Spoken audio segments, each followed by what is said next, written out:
Ma'am, can you expound further, ma'am, when you saw that mayroon talagang effort within the premises of the Senate, ma'am. All efforts are aimed at ensuring that Senator Bato will be surrendered and will be brought before the ICC under their custody. What are your initial reaction nung developing pa yung situation doon, ma'am? Sinasabi ko naman nung napagtinanong ako sa ICC warrant, sabi ko nga, hindi pwede yan. Dahil ang mga foreign courts at foreign tribunals, wala silang jurisdiction sa loob ng Pilipinas. Kaya wala ding visa lahat ng mga issuances ng foreign courts at foreign tribunals sa Pilipinas. Maliban na lang kung ipasok yan sa loob ng local courts. At yung local courts ang mag-issue ng kanyang sariling Philippine order base doon sa mapag-usapan sa kaso. Yun ang dapat na proseso.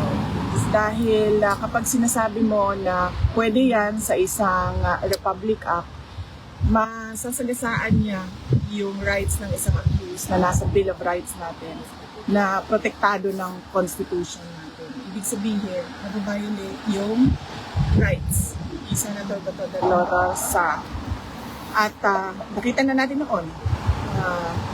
Kaya nga, di ba, nung nangyari yung pagkidnap kay dating Pangulong Rodrigo Duterte, sa paningin ng buong mundo, ang tawag nila doon ay extraordinary rendition. Hindi yon surrender. Kasi sa pilitan mong kinuha ng isang tao sa bayan niya at dinala mo sa ibang bayan. Kaya yun yung opinion at paningin ng buong mundo sa nangyari noon. Ganyan din yung sinusubukan nilang gawin ngayon kay Senator Bato de la Rosa. At hindi nga yan. Hindi siya pwede.